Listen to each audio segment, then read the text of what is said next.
You trust a man. You work side by side for years. You fight for the same goals. And then, one day that door opens, and what you see changes your life forever. Charlie Kirk learned this truth in the most painful way. It was October 2019.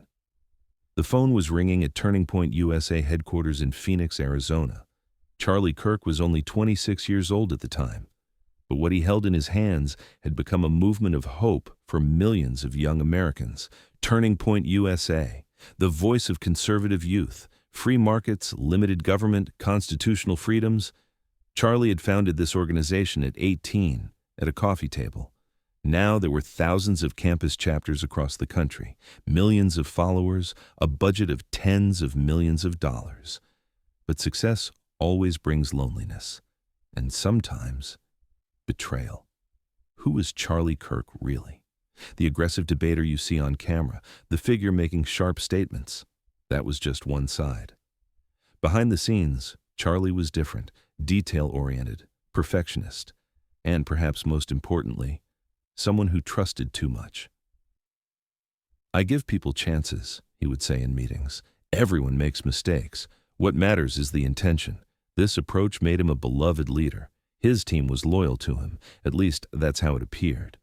But this is exactly where the dark side of our story begins, because something was happening in Charlie's inner circle that no one could even imagine.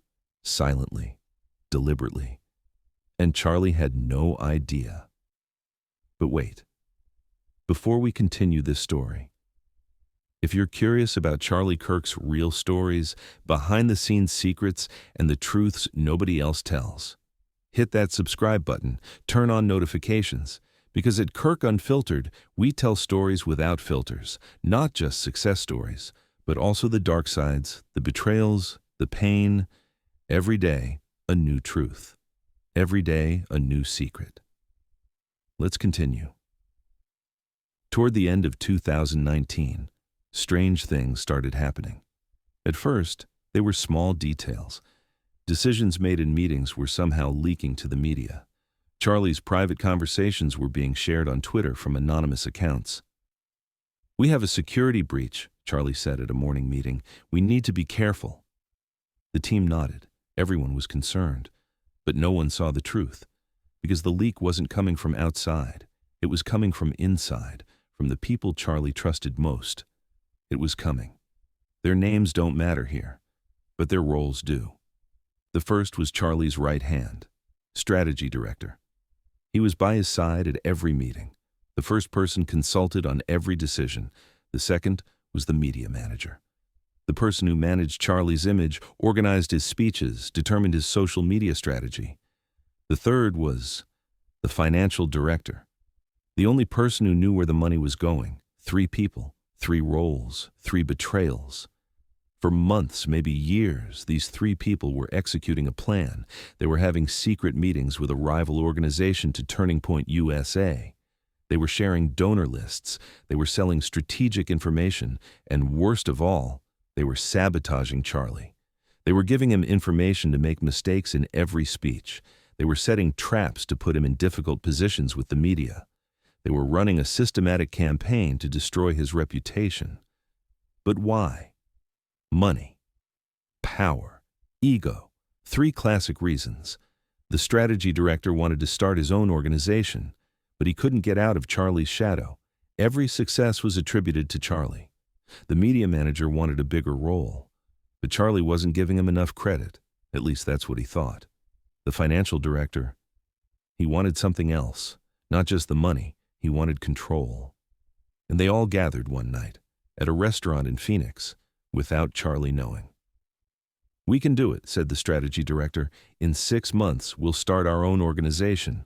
All the big donors will come with us." "We need to destroy Charlie's reputation," said the media manager, slowly, without him noticing. The financial director smiled. "I have the financial documents. I can create a small crisis." The deal was made. The betrayal had begun. Charlie noticed the first sign at a donor meeting. A big businessman was being cold to Charlie. "I've heard some things," the man said. "There are questions about financial management." Charlie was surprised. "What kind of questions?" The issue of transparency. Where the money goes. After the meeting, Charlie called his financial director. "What's going on? Where are these allegations coming from?" "I don't know, Charlie.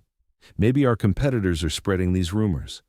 But the financial director knew, because he was the one who started those rumors. May 2020.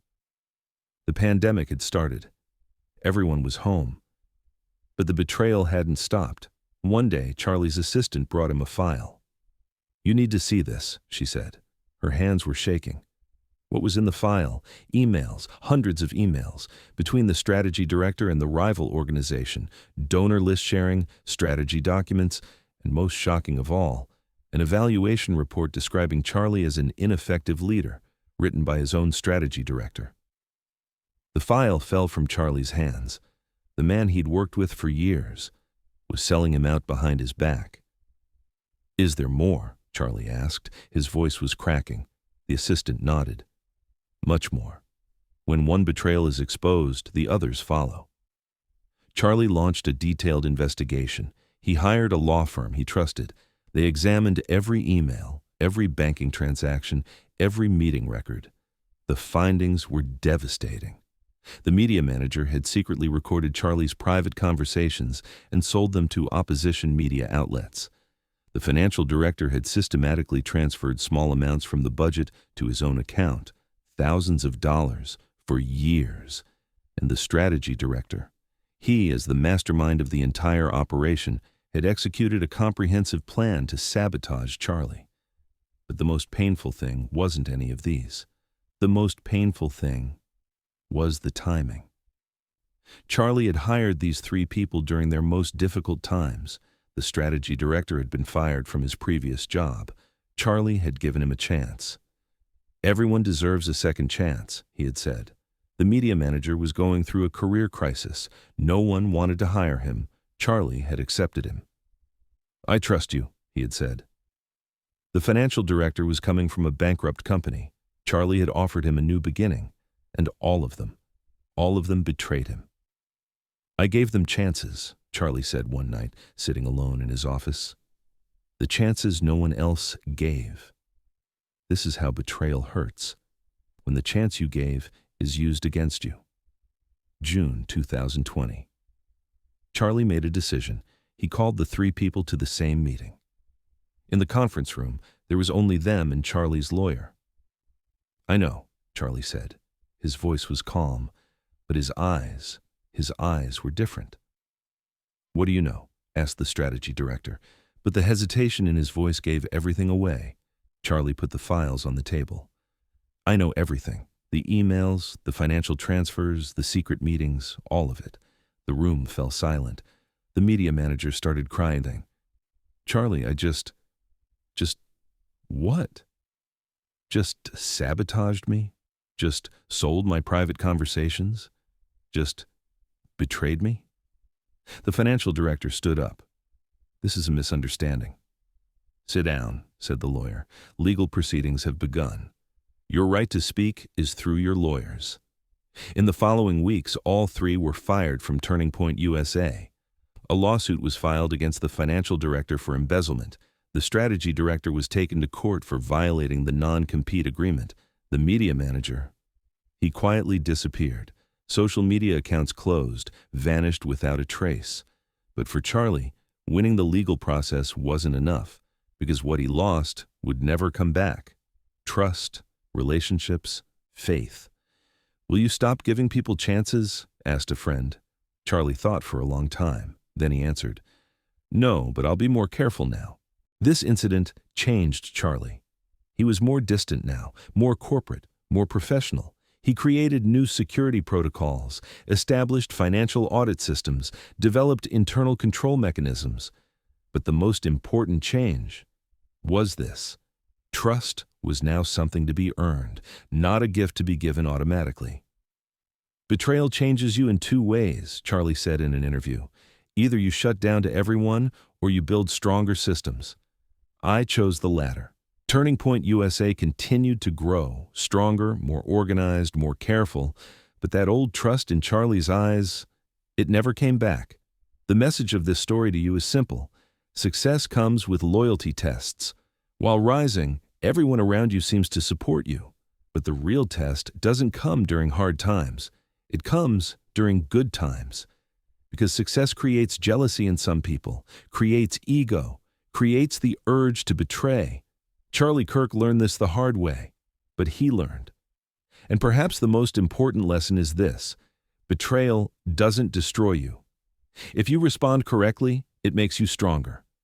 After the betrayal, Charlie became stronger, but also more lonely. 2021 and 2022 were record-breaking years. Turning Point USA was growing every day, but that void inside Charlie, it never filled. Success is a strange thing, he said on a podcast. The higher you climb, the fewer real people you have beside you. His team had expanded, thousands of employees, hundreds of thousands of members, but the number of people Charlie truly trusted, maybe 5, maybe 3, maybe none. I can never be 100% sure of anyone anymore, he told his wife Erica one night. In every meeting, in every conversation, a part of me is always suspicious. This was the greatest loss after betrayal. Not trust, it was the loss of innocence. But Charlie wasn't alone. Someone was by his side. Erica Kirk. In the midst of 2020's chaos, right in the middle of the betrayal crisis, she was Charlie's biggest supporter. Everyone can leave you, Erica had said one night, but I'm here. Always, and she was. When Charlie was collapsing at work, Erica was the strength at home. When Charlie was fighting with the media, Erica was building strategy in the background. When Charlie was losing trust, Erica kept believing. I'm lucky, Charlie would tell his friends, because there's one thing in my life that doesn't change. Erica. There's a forgotten truth in betrayal stories. Sometimes the greatest heroism is standing by someone's side silently. And Erica did exactly that. 2023 was Charlie Kirk's peak year. Turning Point USA had become one of the most powerful voices of the American conservative movement. Millions of viewers every week, hundreds of thousands of event attendees every month. But more importantly, Charlie was no longer just an activist. He was a phenomenon, one of the most important figures in the Republican Party. In President Trump's close circle, a role model for millions. I never thought I'd get here, he said in an interview in August 2023. If 18-year-old Charlie saw today's Charlie, he wouldn't believe it. But success had a price. Every rise makes you more of a target. Every success creates more enemies. And Charlie Kirk, he was now in everyone's crosshairs. September 10th, 2025. Utah Valley University, American Comeback Tour. Charlie was more energetic than usual that day. Today is an important day, he had told his team in the morning. We're going to connect with young people. We're going to tell them the truth. No one knew that day would be Charlie's last. When he took the stage, the crowd was wild. Thousands of young people. Applause, cheers. Charlie started speaking. You are America's future. Remember. And then, the sound. A gunshot. The crowd froze. Charlie fell to the ground. Chaos began. 22-year-old Tyler James Robinson, with a single bullet, he ended an era. Charlie Kirk died. But his idea didn't. September 21st, 2025. State Farm Stadium in Arizona. 95,000 people. President Trump spoke. Vice President J.D. Vance spoke. Hundreds of politicians, activists, young people, they all said the same thing. We lost Charlie, but Charlie's legacy will live forever. Erica Kirk took the stage that day. Her eyes were tearful, but her voice was strong. Charlie always said, a movement is bigger than one person. I'm here. Turning Point USA is here, and we will continue. And they did. Charlie Kirk's story is told through two great pains. First pain, the betrayal of the people he trusted, that dark period he experienced in 2020. Second pain, an end that came too soon. A life lost in 2025. But between these two pains, there's a story of struggle. growing stronger after betrayal, rebuilding destroyed trust, continuing despite everything. "You know what Charlie's greatest quality was?" asked a friend at the funeral. "His refusal to accept defeat. With every fall, he got up stronger. And perhaps this is the greatest legacy. The spirit of never giving up." We at Kirk Unfiltered will continue to tell Charlie Kirk's story, not just the success stories, the dark sides too, the betrayals too, the pain too. Because real stories are always complex. Charlie Kirk wasn't perfect. He made mistakes. He fell. But he got up every time. And that's exactly why his story matters. Because we all fall. We all get betrayed. We all suffer. But the real question is, what will we do after? In Charlie Kirk's office, that frame still hangs. Trust is earned. Loyalty is tested. Betrayal teaches. Erica Kirk preserves this frame. In Turning Point USA's new headquarters, it still hangs on the wall. Because some lessons should never be forgotten. This isn't just Charlie Kirk's story. This is all of our story. Betrayal, loss, struggle, and legacy. What would you do? If you faced the same betrayal, could you continue? As Kirk Unfiltered, we'll keep asking these questions. Subscribe, comment, share, because Charlie's story doesn't end here. Kirk Unfiltered, telling real stories unfiltered.